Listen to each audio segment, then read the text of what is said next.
Hello, everyone, and welcome to the Healthy X Sundays podcast, where we bring you the most critical and actionable content in the nutrition and fitness space. Dave from Mind Muscle Pro and I, Kunal Jain, also known as Veg Diet Coach, are your hosts. Today's guest is someone who's truly transformed what it means to live well with type 1 diabetes. Michael Fitzpatrick was diagnosed at the age of 14, and since then, he's taken complete ownership of his health journey from losing over 160 pounds through low carb, ketogenic, and carnivore diets combined with intermittent fasting to now stepping into the world of bodybuilding. Mike has shown that living with type 1D doesn't have to mean holding back. What's particularly interesting is how his approach has evolved. While he started out on a strict low carb path, Mike now includes significant amounts of carbohydrates, sometimes over 500 grams a day, to fuel his training, all while keeping his A1C in the low 5% range. That's a level of glucose control many in the type 1D community strive for. And it's a testament to how precise and intentional he is with his nutrition and insulin management.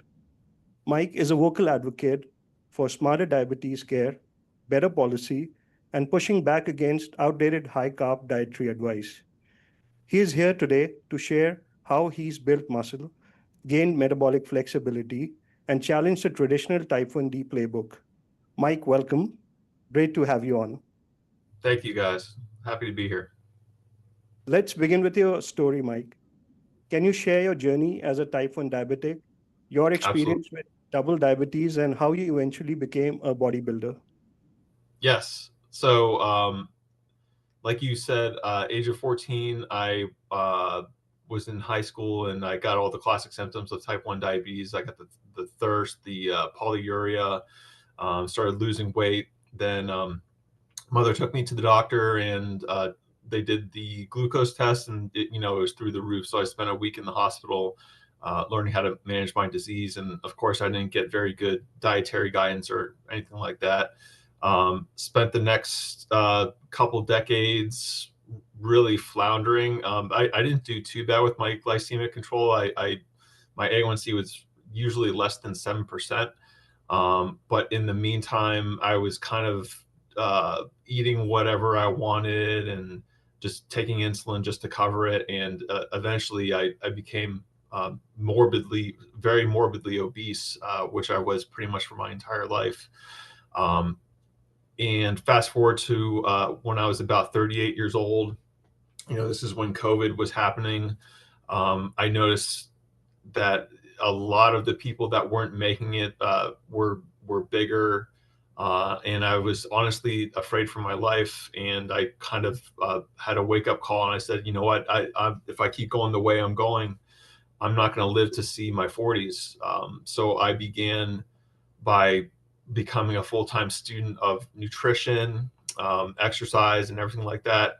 So what I did was type in type 1 diabetes and low carb, because I saw that a lot of people were having a lot of success as type 1 diabetics, not only with glycemic management, but in weight control.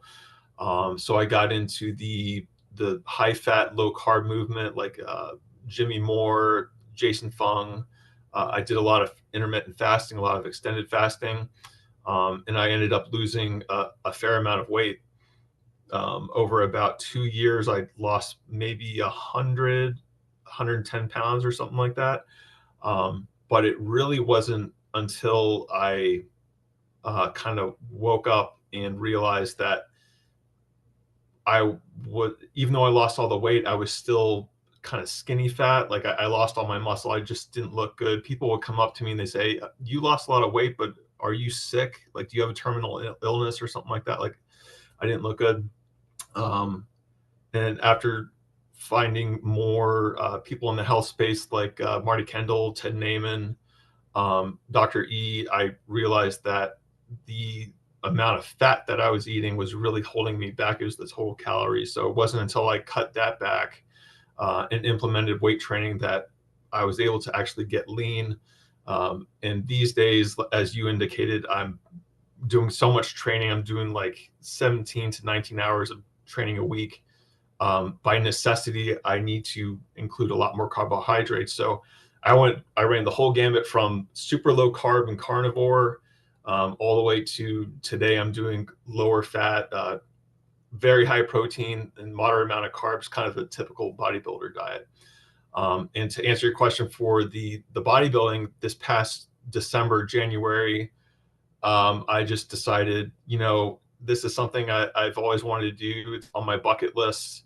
So I'm going to try to get as lean as possible. So since then I've been on a cut, and I just decided to jump in randomly. I'm not a professional or anything like that. This is just like a one and done bucket list type thing. So that's kind of my story. And I am happy to say that I've been able to keep my A1C under 5% for the last 3 years. And and I test monthly using a home test kit, and I publish that on Twitter every month for anyone to see. So.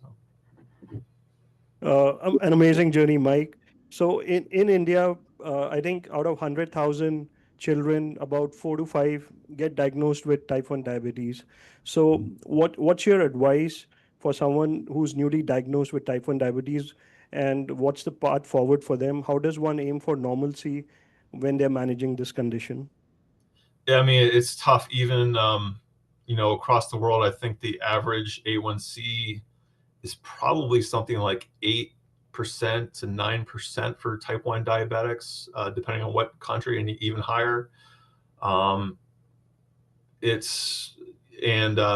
Unfortunately, the research shows that the moment we leave normal glycemic control or optimal control, which is kind of the low fives, the high 4%, the risk for complications goes through the roof, macrovascular and microvascular complications. So the first thing I would tell anyone who is newly diagnosed with type 1 diabetes is that you are absolutely entitled to the same blood sugars as healthy non-diabetics. Don't let your doctor or any diabetes organization gaslight you into believing that you aren't entitled to normal blood sugars, because they set the targets for us at like 7%, 6.5%. I reject that outright, and all type 1 diabetics and type 2 diabetics should do that as well. And I would say probably the best way to control your diabetes is to drop a lot of the carbohydrates. I'm going to say low carb is probably the best way to control your type 1 diabetes, because carbohydrate is the most potent determiner of postprandial blood sugars. And there's something called the law of small numbers. So the less insulin that you take while maintaining normal blood sugars, the less of a standard deviation you'll have, the less of a roller coaster.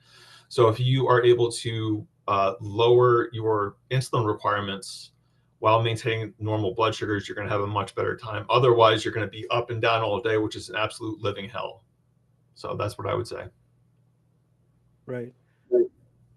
So you went from low carb to, I mean, as recently as yesterday, I believe you had over 500 grams carbs. So how did that mindset shift come about? Was it hard? Yeah, I mean, it's an evolution, and I will say that nutrition, it's individualized for everybody. My primary goal is always going to be glycemic control, no matter what. But as far as the macro content of my diet, it has changed significantly. I spent a year almost as close to zero carb as possible. I didn't eat any plants. I just ate glucose to treat low blood sugars. And today I'm eating like rice and rice cakes and honey and lots of fruit to help fuel my workouts. I made that change because I was doing so much glycolytic exercise that I was having a hard time. My glycogen stores were not refilling in time for me to do the amount of volume that I wanted to do to achieve my goals. So I would fuel before my workouts with like fruit, and after workouts I'd eat like potatoes and rice and that sort of thing. And I found that not only was my performance so much better, but my recovery was a lot better. I also found it easier to maintain a caloric deficit by including carbohydrate, because there's just something about it that kind of scratches that itch. It helps reduce cortisol levels, and eating a little bit of fruit before bed, it really helps me sleep through the night. So I found it to be extremely helpful. So that's kind of how I made that switch in the last couple months. So, and the whole time I've been able to maintain normal blood sugars the whole time, which is, like I said, the most important for a type 1 diabetic. So this is something you did specially as part of your bodybuilding journey. I would think so. Yeah, if I didn't exercise as much as I do, I'd probably be lower, much lower carb. I view carbs as kind of a strategic fuel. Right. But yeah. Right. So, so this is a unique question which only you can answer pretty well. So, being a type 1 diabetic and a bodybuilder, you have seen both ends of this carb insulin model and the seco, which are the two popular schools of thought, right? Yes. So typically a bodybuilder cuts down calories. That's the thing. And for a you see people in the diabetes spectrum usually go, or those who believe in this stuff go for this carb insulin model where carbs are the villain. So where does the truth lie as far as you're concerned? Yeah. I mean, it's an interesting debate that's, the SIM has been debunked. I don't know how many times now. There's so many black swans out there. There's the fruitarians who are the thinnest people on earth. They eat nothing but carbohydrate, spiking their insulin all the time. There's people doing low carb, high fat, chugging heavy whipping cream, eating sticks of butter, eating no carbs, that are permanently obese. There's the zero carb carnivores that are gaining weight. The new GLP-1 drugs, they actually spike insulin to help you lose weight. So that kind of flies in the face of the carbohydrate insulin model. In reality, the macros that we eat do have different effects on hormones. And I think hormones are a large part of the equation, but to dismiss calories is buffoonish, especially as someone that is deep in contest prep like me. I count and track every single calorie that I eat. And believe me, I'm trying to optimize the satiety per calorie as much as possible. And I think people would be better served if they understood that it's not the insulin that makes people fat, it's the total calories of their diet. But at the same time, the type of calories that you eat will control your hunger levels and that sort of thing. So, yeah. Right.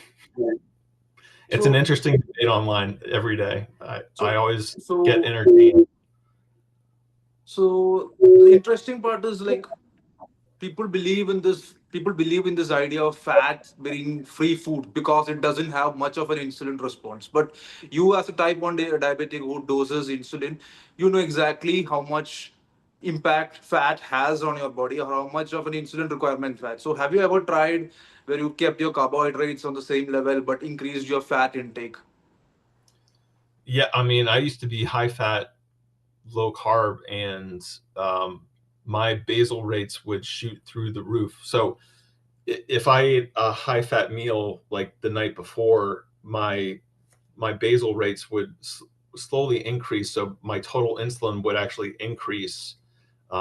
My postprandial may not spike like that, but you get this slow rise that just can't be, you just have to keep pouring insulin on it to get it back down. Whereas if you're, doing like a mastering diabetes type diet where it's super low fat, super high carb, you're going to get that spike, but then it's going to flatten out and you're going to have lower blood sugars, like in the morning, like your fasting glucose is going to be a lot lower. So yeah. So fat is not free food. Fat is not a free food. No, it's actually the easiest macro to store as adipose tissue because it's already fat, whereas carbohydrate has to go through de novo lipogenesis. So if your glycogen stores are not topped off, it will be stored as glycogen. But if you're not doing exercise, which probably 99% of people out there aren't, then carbohydrates will go through the process of de novo lipogenesis and get stored as fat. So yeah, the one macronutrient that I'm most interested in, which I find the most fascinating, is protein, because I've seen overfeeding studies out there that show that eating protein, not only does it have the highest satiety, but I've seen evidence that it doesn't get stored as body fat, which is super interesting to me. I'm not going to go as far to say that it's a free food, but I think if anyone is in question as to what they should be eating, they should bring protein through the roof as much as possible. But yeah, to answer your question, fat is not a free food. Fat makes you fat, for the record. So, Mike, while we are talking about fat is not free food, another myth rather which goes on in the low carb community is about fiber. So fiber is generally said to be it's non-essential for survival. But again, what is your take on fiber? Sure. I agree. Fiber is not essential for survival. I spent a whole year on carnivore. I didn't eat any fiber. I felt fantastic. Being deep in contest prep, I will say fiber is an absolute lifesaver for satiety. If I'm having, if I have extreme hunger, there's nothing better than getting like a big thing of like broccoli coleslaw mix and just eating that. It's like 100 calories, or a big bag of strawberries that's like 150 calories. It'll keep you full for the rest of your life. Fiber has tremendous satiety benefits from that point of view. It does help keep you regular, but I would agree that it's probably not essential, quote unquote, just as we would say that there's no essential carbohydrate. But just because something's not essential does not mean it's not optimal to include in your diet. So I think including a mix of high protein and high fiber is a key to high satiety and weight loss. So that's my response with that. Right, Mike. And Dr. Richard Bernstein, who recently passed away, I believe he said that all diabetics are entitled to normal A1C. So, Absolutely. so have you ever followed his method for type 1 diabetics? And if so, what was your takeaway from that experience? Absolutely. Yeah, I think the biggest takeaway that Dr. Bernstein can teach us, and I think he's an absolute hero. He deserves Nobel Prize or something like that. He's made that big of a contribution to the world of diabetes management.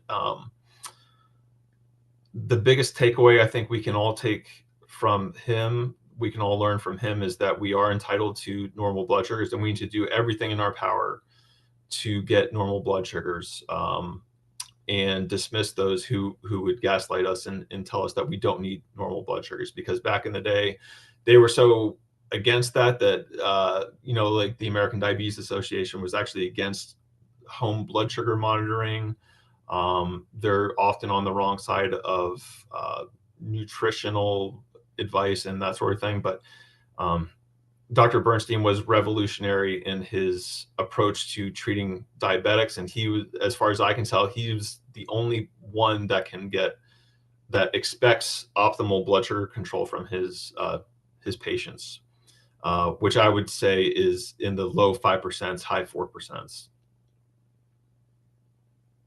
Right. All right. And talking about glycemic index or glycemic load, when we choose our carbohydrates, so what is the role of these two metrics, glycemic index and glycemic load, or the quality of carbs in general? Yeah, so I think carbs that come from whole food sources are generally best because it comes paired with fiber. If you're eating a lot of like highly processed junk, like pure sugar or flour, that stuff is designed so that it slams into your bloodstream as quickly as possible.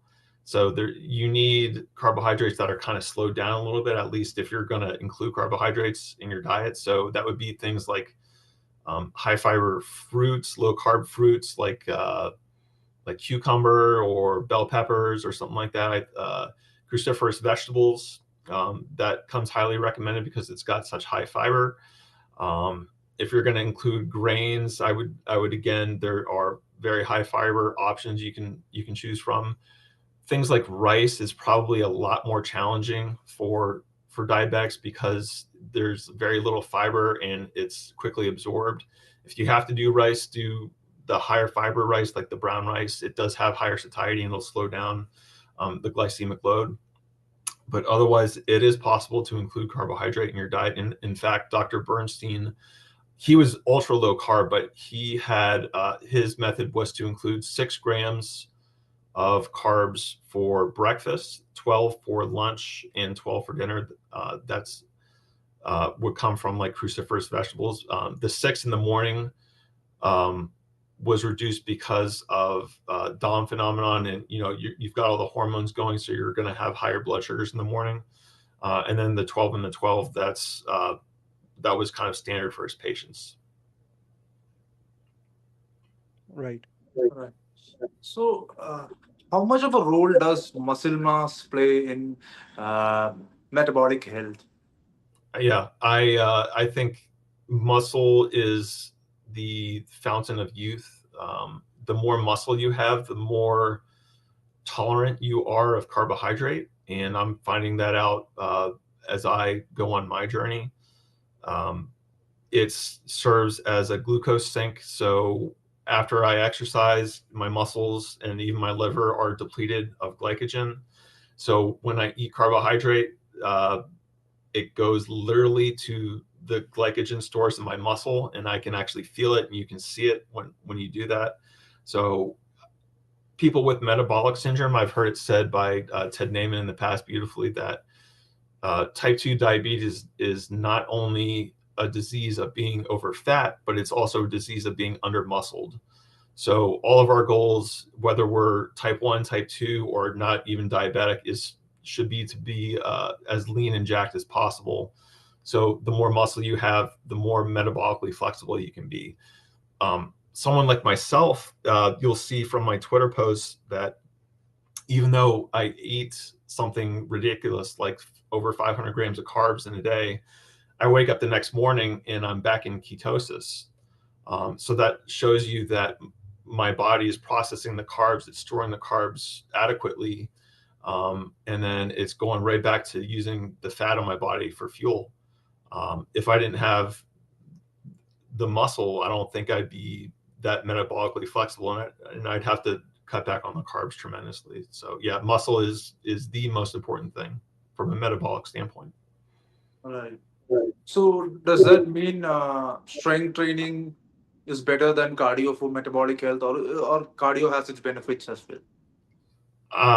I'm biased, but I believe strength resistance training is far better than cardio for metabolic health. Not only because you can get a cardio benefit from weight training, but with cardio, it generally makes you catabolic, and we want to be anabolic. We want to build muscle, but at the same time, VO2 max is extremely important.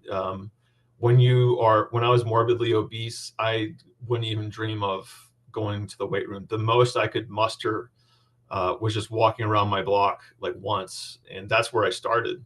I'd put on a podcast, I walk around my block for a mile, and I do that and then that turned into like jogging 2 miles, and then that turned into running over 25 miles a week. I was doing a lot of running, and then that turned into weight training. But yeah, I mean, I think both are important, but if I had to choose one, I'd say weight training to build muscle. Right. So, something most people don't know is that you actually get a glucose spike while you do intense exercise. So, Yes. how do you deal with that? Yep. When I exercise, well, I will say that doesn't happen to everybody, because that doesn't happen to me specifically. When I exercise, I turn off my insulin pump, so I make sure there's as little insulin in my body as possible. And then I'll eat my pre-workout carbs, and usually I'll get a little spike, and then when I start working out, it'll drop like that. At the end of my workout is when I actually need to take a bolus. Probably 20 minutes before I stop my workout, I need to take like a 2-unit insulin bolus, because my blood sugar will spike after that. I think that's because all the sugar that's been released from your glycogen is still in your blood, and then when you stop working out, it's not being utilized anymore, so it spikes you. But yeah, doing intense exercise can significantly raise your blood sugar, especially if you're doing like really anaerobic high glycolytic activity. But in someone without diabetes, that's a normal response, normal physiological response. And it's nothing to fear. As a type 1 diabetic, if that happens to me, I need to get a grip on that as soon as possible, because that spike to like 180, that can easily turn into a spike to 300. So as soon as I see my blood sugar start rising, I need to address that immediately. But generally speaking, when I exercise, that doesn't happen to me. All right. So we are all aware, or like people are all aware of the role of insulin in controlling blood sugar. But I think one of the lesser known facts is that insulin also plays an important role in getting the amino acids, or rather the protein, into the cells, right? So, and that is the reason why many in the pro bodybuilding community use insulin. Right? So, uh, being a type 1 diabetic, is muscle building harder for you? Was it a harder process for you? It definitely doesn't look like. Yeah, that's a question that I've really pondered myself. I think type 1 diabetics that are in excellent blood sugar control actually have an advantage over those that don't have diabetes, because when we take insulin, we are choosing or how our nutrients are partitioned, if that makes sense. So if we're in a low insulin state before working out, and then we finish working out and we slam a bunch of insulin, our muscles are primed to accept aminos. Our muscles are primed to accept glucose and glycogen. So then when we're done working out, we shoot the insulin, we eat the protein, we eat the carbs, and our muscles will be filled with the aminos and the glycogen. I think the bodybuilders that you hear that use insulin, I don't know necessarily agree with that. I don't really understand why they do that, other than maybe they're insulin resistant. But I think they're probably trying to do the same thing. But to answer your question, I think as long as we have normal blood sugar control, we can put on muscle just as easily as anyone else, if not easier. Right. Kunal. Right, Mike, apart from muscle building, apart from nutrition, what other factors play a big role? Can you talk about stress and sleep? Yes. Yep. Stress and sleep, there's over 42 factors that will affect your blood sugar as a type 1 diabetic, and many of those are kind of outside your control, unfortunately. Sleep is such a huge, so important to getting good blood sugar control, because one night of bad sleep will spike your cortisone through the roof, and you'll be having out of control blood sugars, or you'll be much more insulin resistant the next day. So it's not just nutrition and exercise, it's also taking care of yourself up here mentally. Type 1 diabetes can be absolutely overwhelming at times, especially if you're out of control up and down all the time. You've got alarms going off. You have to worry about insurance. You have to worry about medications being covered. You have to do constant contingency planning. Like, what if I leave the house and I get in a car accident, I drive into a ditch and I don't have my insulin? What if I get stuck in an elevator and I forget to bring my glucose, that sort of thing. So that's the kind of game that you're playing 24/7. So that can really get to you mentally. So I think that's why it's even more important to really take these things seriously and have well thought out plans. But sleep and stress can absolutely affect your blood sugar, and it can really mess you up. So it's important to get those things right. Right. And the general advice like people diabetics have is to carry something sweet along with them always in their pocket. So was Always. that, yep. So was that advice meant for type 1 diabetics? Because I've seen even type 2 diabetics follow that advice somehow. If someone's taking medication that will lower your glucose, you must carry something at all times to increase blood sugar. Right. I've been out before and caught without glucose, and it can turn into a disaster. It can turn deadly. And whether you're type 1 or type 2, if you have low blood sugar, you need to make sure that you always have a roll of glucose or something in your pocket. So I usually carry glucose, but sometimes I'll carry Sour Patch Kids from time to time. So I always have something in my pocket, no matter where I go. I also make sure I have emergency glucagon stores as well, so I can take those shots.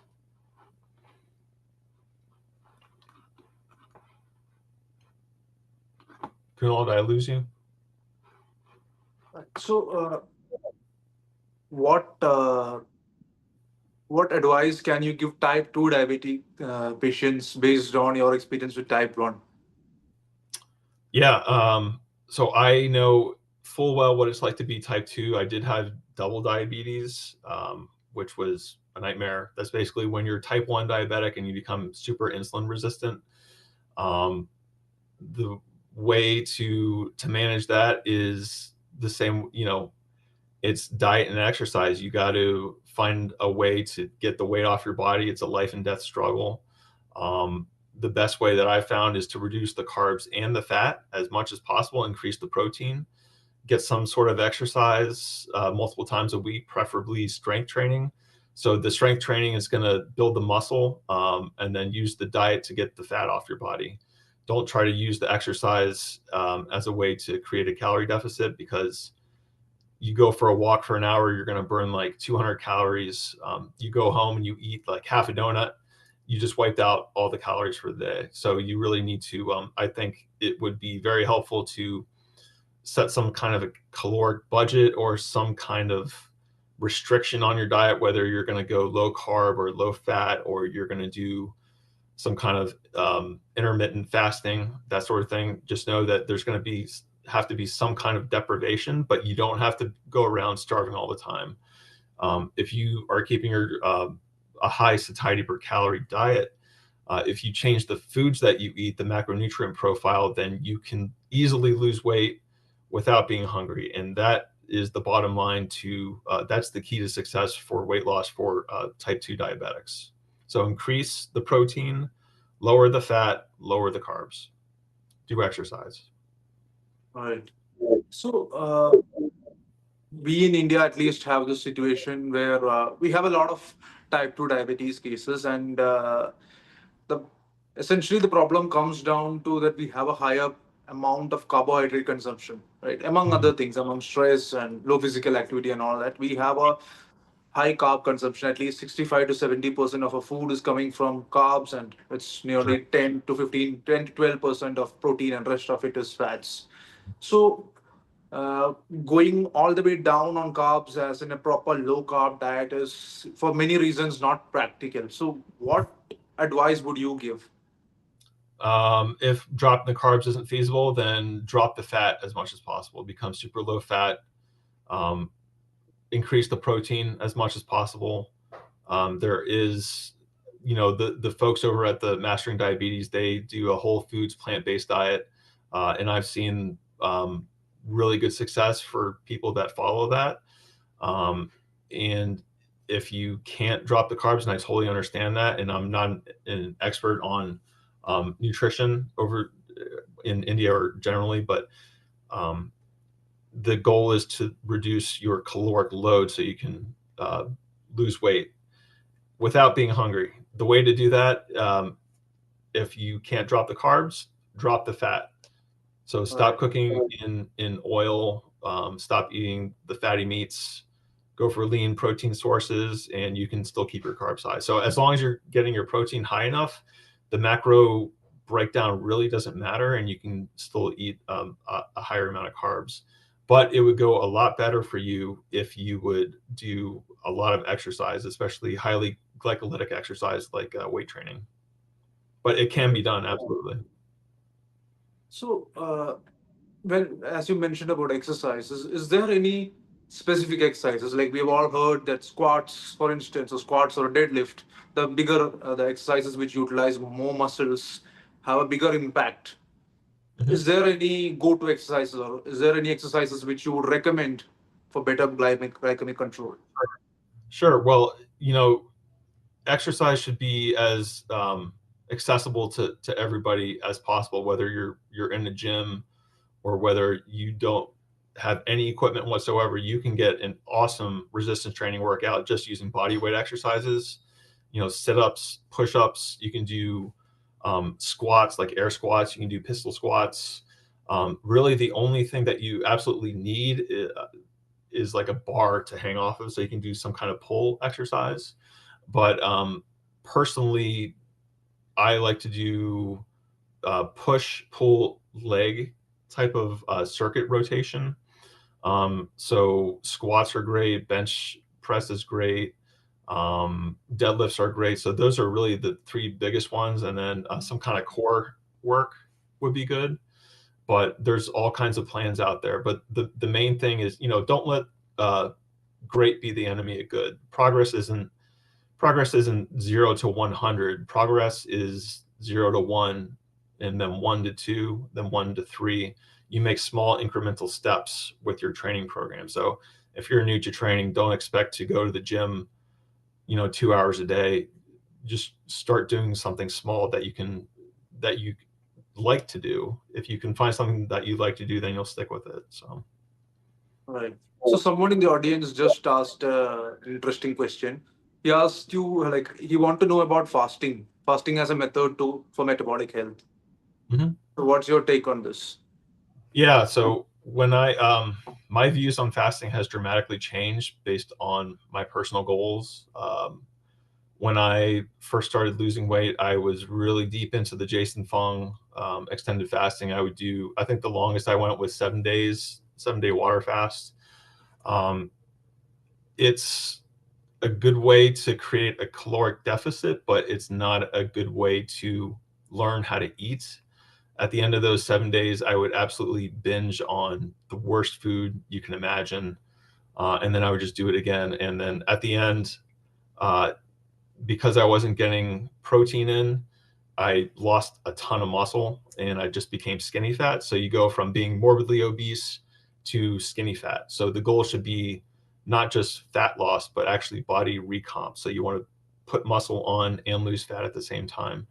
If you're really interested in fasting, I think the best way forward is a protein sparing modified fast, where you dramatically lower your calories, but you hit your minimum requirements for protein every day, in addition to exercise, so that your body is still getting the amino acids that it needs. So in my journey, I learned that we have the ability to store carbohydrate in our body. We have almost unlimited ability to store fat, but we have no ability to store the protein that we eat. Our body needs a constant stream of amino acids for protein turnover and muscle protein synthesis. Otherwise, our bodies are going to start depleting our muscles and our organs and that sort of thing for protein turnover. So it's critically important to get protein every day and to constantly feed our bodies amino acids that it needs. So in a nutshell, I'm against fasting, but I am for protein sparing modified fasts. Right. And Mike, is there a particular order of eating your macronutrients which is helpful to get better glycemic control? Yeah, I'm like cyclically low carb every day. I will be super, super low carb in the morning for my breakfast, for my lunch, and I don't start eating carbohydrate until just before exercising. And then I will eat before exercising, and then after exercising, I will have a higher carb dinner and usually a higher carb meal just before bed. So I find that kind of helps because, like I said earlier, I view carbs as a strategic fuel, which I use to fuel my workouts and to fuel my recovery. So that's, from a glycemic point of view, that's, I think, optimal for me right now. Right. And are there any supplements which you feel are necessary, which these days probably we should take? Any general list of supplements?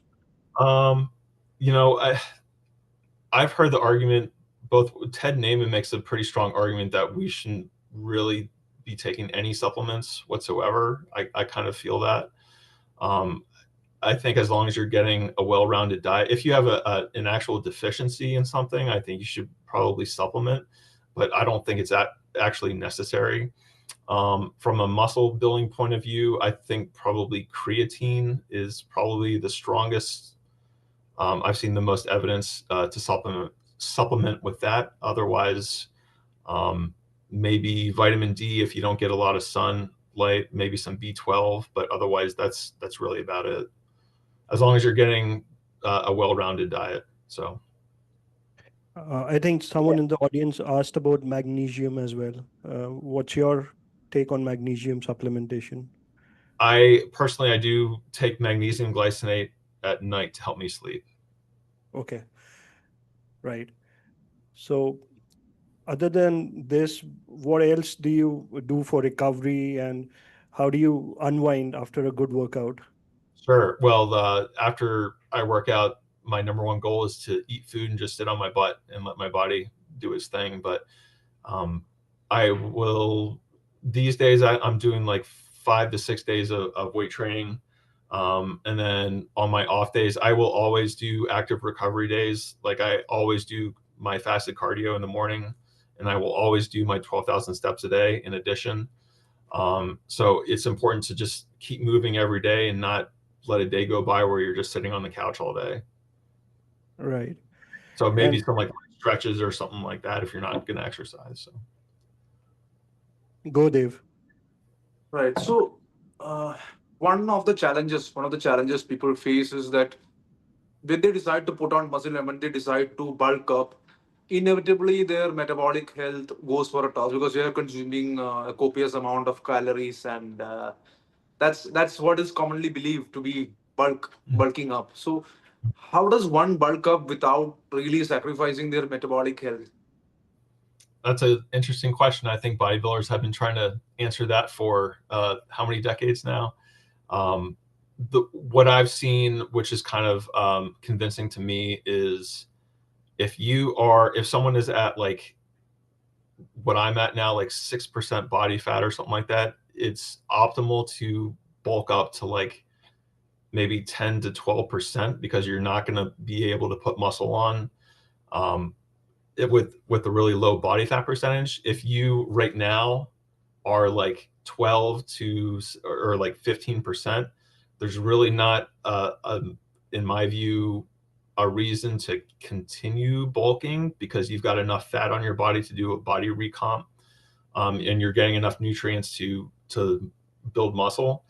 If you're obese, you definitely don't need to bulk up. Like if you're 25%, 30%, you should concentrate probably on cutting. But if you want to do a lean bulk, you just pretty much eat at maintenance, if not a little bit of calories over.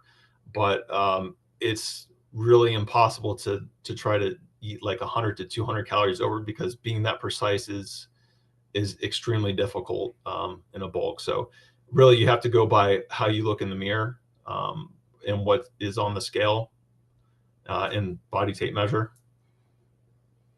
Right. So, and like I said, I'm not an expert in any of this. This is just Mike's opinion. So there's far more qualified people out there. So, how does your like what are the blood markers you track? Obviously, other than the A1C and the sugar levels, is there any Yep. what falls in Mike's routine blood work? Yep. So I get full metabolic panel at least every couple months, liver markers, kidney markers, and that's just standard with being a type 1 diabetic. A1C is really important. Cholesterol, I think, is really important to keep an eye on. Those are really the major things I think we should be looking at. So, but you know, a really good marker where you don't need an expensive blood test is your waist to height ratio. If your waist to height ratio is under 0.5 or 50%, you're probably doing pretty good from a metabolic standpoint and from a blood marker standpoint. Right. So, I mean, type 1 diabetes, I think you were diagnosed at age 14. And usually, type 1 diabetes happens in the early childhood, in the teenage. So, what advice can you give for a teen? Because it's not the easiest time to implement all this. And especially the advice to parents, if not. Yeah, I can't imagine what it's like to be the parent of a type 1 diabetic, especially a child, especially imagine like a little toddler or something where you're trying to manage their blood glucose and they're only like 1 or 2 years old. I really feel for them.